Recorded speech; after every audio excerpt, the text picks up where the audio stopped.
Gauss का divergence प्रमेय या गॉस डाइवर्जेंस थ्योरम क्या होता है और स्टोक कर्ल प्रमेय क्या होता है, उसके बारे में हम आज बातचीत करेंगे। माना किसी सदिश क्षेत्र ए में आयतन V काल्पनिक बंद पृष्ठ S से परिबद्ध है। आयतन V के असंख्य आयताकार षटफलकों के रूप में अल्पांशों से मिलकर बना हुआ माना जाता है। इसलिए संपूर्ण पृष्ठ S से निर्गत कुल फ्लक्स उसके अल्पांशों में निर्गत फ्लक्सों के योग के बराबर होगा, यानी कि integral of A dot d a in the close surface S is equal to sigma integral of AI dot d AI। लेकिन किसी आयतन अल्पांश में पृष्ठ के निर्गत फ्लक्स का मान ये हो जाएगा इंटीग्रल AI डी IA, ये हो जाएगा डेल डॉट A dV के बराबर होगा। यहाँ dVi अल्पांश I का आयतन है। समीकरण से अगर हम इसको इसमें रखते हैं, इस उक्त समीकरण में रखते हैं, तो integral of A dot d a is equal to sigma del dot A dVi। यदि अल्पांशों का आयतन का मान अत्यल्प है अर्थात dVi टेंडिंग टू 0, तो उपरोक्त समीकरण में योग का समाकल से प्रतिस्थापित कर दिया जाता है, यानी कि integral of A dot d a is equal to del dot A dV। स्पष्टतः किसी बिंदु पृष्ठ पर लिया गया किसी सदिश क्षेत्र का पृष्ठ समाकल उसके डाइवर्जेंस के आयतन समाकल यानी कि वॉल्यूम इंटीग्रल के बराबर होता है। इसे गॉस का डाइवर्जेंस प्रमेय कहते हैं। इस प्रमेय की उपयोगिता यह है कि इसके द्वारा किसी सदिश क्षेत्र के पृष्ठ समाकल को आयतन समाकल या आयतन समाकल के पृष्ठ समाकल में बदला जा सकता है। अब हम बात करते हैं सदिश का कर्ल क्या होता है या curl of a vector function. अगर हम मानते हैं कि किसी सदिश क्षेत्र में स्थित किसी बिंदु P के चारों ओर एक काल्पनिक बंद पथ C है, बंद पथ C के द्वारा असंख्य सूक्ष्म लंबाइयों को अल्पांशों में विभाजित किया जा सकता है, तो हम माने कि इसमें किसी अल्पांश पर विस्थापन dl है और इस अल्पांश की स्थिति पर सदिश फलन का मान a है, तो सदिश फलन a तथा dl का अदिश गुणनफल a डॉट dl होगा। सभी अल्पांशों के लिए सदिश विस्थापन dl तथा उन पर सदिश फलन a के अदिश गुणनफलों का योग संपूर्ण पथ के सदिश फलन के रेखा समाकल कहलाता है, अर्थात gamma is equal to a dot dl। सदिश फलन के बंद पथ पर रेखा समाकल को प्रायः परिसंचरण या सर्कुलेशन के नाम से भी व्यक्त किया जाता है। रेखा समाकल बंद पथ C के द्वारा परिबद्ध पृष्ठ तल के अभिविन्यास पर निर्भर करता है। यदि बंद पथ द्वारा परिबद्ध पृष्ठ तल को इस प्रकार रखा जाता है कि रेखा समाकल या परिसंचरण का मान अधिकतम हो, तो इस स्थिति में उपरोक्त रेखा समाकल तथा पथ द्वारा परिबद्ध क्षेत्रफल के अनुपात में सीमांत मान क्षेत्रफल 0 के निकट हो, तो इस क्षेत्रफल अल्पांश की स्थिति का परिमाण की सदिश क्षेत्र का कर्ल कहलाता है, यानी कि curl A is equal to limit gamma max divide by dA limit dA tending to 0 1 by dA integral of A dot dl maximum. इसकी दिशा उस तल के लंबवत होती है जिससे सिद्धांत क्षेत्रफल अल्पांश या सरफेस एलिमेंट का परिसीमा या बाउंड्री पर परिसंचरण अधिकतम होता है। क्षेत्रफल अल्पांश का क्षेत्रफल जब अत्यल्प हो अर्थात 0 के निकट होता है, तो यही क्षेत्रफल अल्पांश बिंदु मात्र हो जाता है और कर्ल का मान क्षेत्र में इस बिंदु की स्थिति पर निर्भर होता है। यदि किसी बिंदु पर स्थित क्षेत्रफल अल्पांश की दिशा क्षेत्रफल अल्पांश की सदिश मानते हुए में एकांक सदिश n है, तो प्रति एकांक क्षेत्रफल परिसंचरण की अधिकतम मान जब क्षेत्रफल 0 के निकट हो सदिश n के अनुदिश उस बिंदु पर कर्ल की घटक होता है, अर्थात limit dA tending to 0 1 by dA integral of A dot dl curl A dot n। अब हम बात करते हैं कर्ल इन कार्टेशियन कोऑर्डिनेट्स यानी कार्तीय निर्देशांकों के रूप में कर्ल का मान। कार्तीय निर्देशांकों के रूप में किसी सदिश कर्ल का जो मान होता है वो हम परिसंचरण ज्ञात करने के लिए x y z घटकों के पृथक व्यंजक प्राप्त करते हैं। माना सदिश में किसी बिंदु O पर सदिश क्षेत्र का मान a है और x y z अक्षों के अनुदिश घटक क्रमशः ax ay az है। माना केंद्रीय बिंदु O के चारों तरफ अल्पांश क्षेत्रफल dA का एक आयताकार पथ KLMN के XY तल में स्थित है।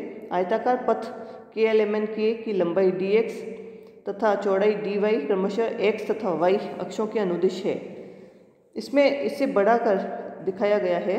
अब हम बंध पथ KLMN K पर सदिश क्षेत्र का रेखा समाकल ज्ञात करते हैं।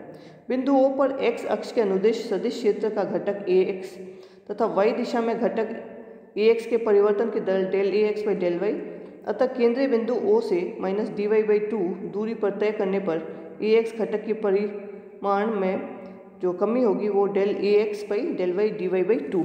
तो KL के पथ के अनुदिश जो सदिश क्षेत्र का घटक का जो मान हो जाएगा वो जाएगा ax minus del ax by del y dy/2।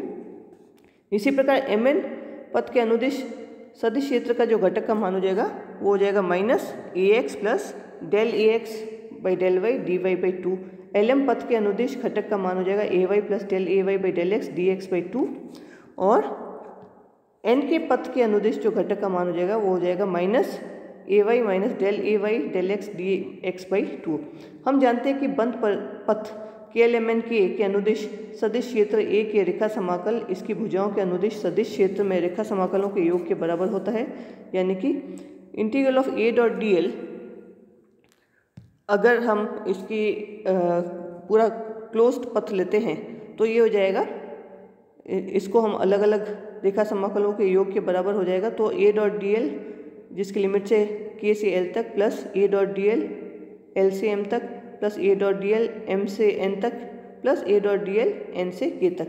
पथ के अनुदिश सदिश घटकों के मान A से, अगर हम इनको जो जैसे हमने ऊपर से अभी डिस्क्राइब करे थे उनको अगर हम इसमें लगाते हैं तो A डॉट dl का जो मान हो जाएगा वो इस प्रकार से हो जाएगा ax minus del ax by del y dy/2 plus dx plus ay plus del ay by del x dx/2 into dy minus ax minus del ax by del y dy/2 into dx minus ay minus del ay by del x dx/2 dy।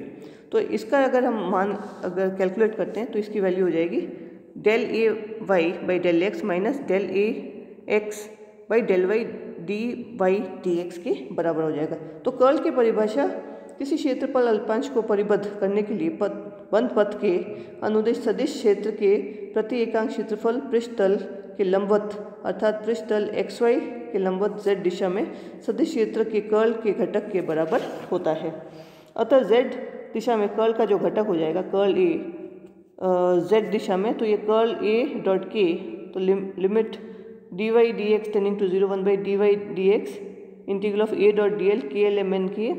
यहाँ z अक्ष के अनुदिश एकांक सदिश k है, यानी कि curl a dot k del ay by del x minus del ax by del y। इस प्रकार यदि आयताकार पथ yz तथा zx तल में स्थित हो तो कर्ल a के x तथा y घटक ज्ञात करने के लिए किया जा सकता है। कर्ल a x कंपोनेंट हो जाएगा इसका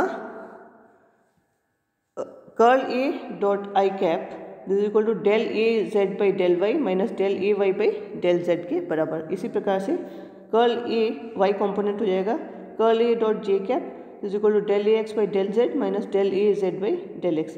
कर्ल के घटकों की समीकरण से कर्ल a प्राप्त किया जा सकता है। Curl a is equal to i dot i curl a x plus j cap curl a y plus k cap curl a z component. तो कर्ल a हो जाएगा i del a z by del y minus del a y by del z plus j del a x by del z minus del a z by del x, ये इसका plus del a y by del x minus del a x by del y के बराबर हो जाएगा। तो हम देख सकते हैं कि इसको अगर इस सारणी के रूप में लिखते हैं तो ये कर्ल a का जो डेफिनेशन है वो हो जाएगा डिटर्मिनेंट ऑफ आई जे के del x del by del x del by del y del by z ax ay az। तो जो उपरोक्त सारणिक डेल संकारक तथा सदिश a के सदिश गुणनफलन के बराबर होता है, यानी कि curl a is equal to curl of a मतलब डेल क्रॉस a के बराबर हो जाता है। अब हम बात करते हैं स्टोक का कर्ल प्रमेय। यदि हम मानते हैं कि किसी सदिश क्षेत्र A में क्षेत्रफल बंध तथा C द्वारा परिबद्ध है, यह क्षेत्रफल असंख्य अत्यल्प बंद पथों DC द्वारा परिबद्ध क्षेत्रफलों से मिलकर बना जा सकता है, जैसे कि हमने इस चित्र में दर्शाया है। माना प्रत्येक क्षेत्रफल अल्पांशों को परिबद्ध करने के लिए पथ के अनुदिश क्षेत्र के परिसंचरण का कर्ल वामावर्ती है, इसलिए किन्हीं दो क्षेत्रफल अल्पांशों के उभयनिष्ठ सीमा पर सदिश क्षेत्रों के रेखा समाकल परिसर बराबर एवं विपरीत होता है। उदाहरण स्वरूप A.dl इज इक्वल टू, इसकी लिमिट से K से L तक, इसको हम लिख सकते हैं इस तरह से कि माइनस A.dl लिमिट्स हो जाएगी L टू K। तो यानी कि A.dl जिसकी लिमिट्स K से L है, और अगर हम A.dl जिसकी लिमिट्स L टू K ये 0 के बराबर हो जाएगा। अतः बाह्य परिसीमा C के अतिरिक्त सभी अल्पांशों के उभयनिष्ठ पथों के अनुदिश सदिश क्षेत्र के रेखा समाकल का योग 0 के बराबर होता है। इसलिए सभी अल्पांशों के परिसीमा के अनुदिश सदिश क्षेत्र के रेखा समाकल के योग परिसीमा C के अनुदिश सदिश क्षेत्र के रेखा समाकल के बराबर होगा। यानी कि A.dl is equal to summation of A.dl dc। Curl की परिभाषा अनुसार curl A.n is equal to limit da tending to 0 1/da integral of A.dl, यानी कि A.dl dc is equal to curl A.n da, जैसे कि हमने यहाँ पे दिखाया। यहाँ n कैप क्षेत्रफल da के लंबवत एकांक सदिश है। n da is equal to da, मतलब n cap da is equal to da vector, यानी कि A.dl इसको अगर हम इंटीग्रेट करते हैं विद लिमिट विद dc तो कर्ल A.da बराबर हो जाएगा। समीकरण को अगर हम इसमें प्लेस करेंगे तो A.dl को हम इस प्रकार से लिख सकते हैं, सिग्मा कर्ल A.da अल्पांश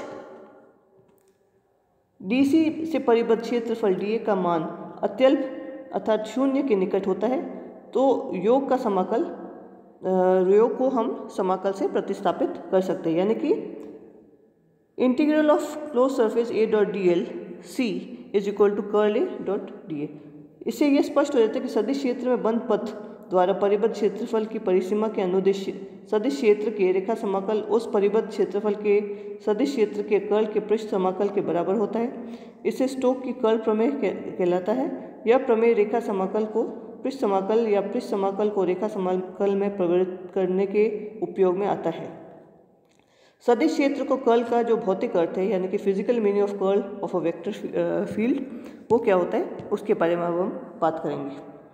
सदिश क्षेत्र के कर्ल की उत्पत्ति सदैव इसके घूर्णन या रोटेशन की परिसंचरण सर्कुलेशन से होती है। उदाहरण के लिए किसी द्रव के सदिश वेग के विचार करते हैं। यदि द्रव का सदिश वेग v है तो कर्ल 0 नहीं है, अर्थात v is not equal to 0 है, तो द्रव का विशेष दिशा में गति के साथ साथ परिसंचरणीय गति को हम राइट क्लॉकवाइज या एंटी क्लॉकवाइज के समान होता है। द्रव से भरे टब के पेंदे में एक छेद हो तो टब में जो द्रव निकलने के कारण इस सतह पर जो गति भंवर के रूप में होता है। इस प्रकार की जो गति है उसके लिए द्रव की सदिश वेग के कर्ल के 0 के बराबर नहीं होता है। इस सदिश क्षेत्र को घूर्णी रोटेशनल या कर्ल सदिश क्षेत्र कहते हैं।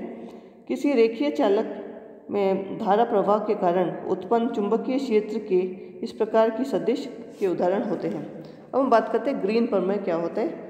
ग्रीन थ्योरम या ग्रीन प्रमेय, इसके अनुसार यदि XY तल पर कोई बंद क्षेत्र R किसी सरल बंद वक्र C के द्वारा घिरा हुआ है या बाउंडेड है, तथा यदि M और N x और y सतत फलन या कंटिन्यूस फंक्शंस है तो इसके अवकलज R के सतत है, तो mn dx plus n dy इसका इंटीग्रल हम लेते हैं तो ये हो जाएगा double integral del n by del x minus del m by del y dx dy।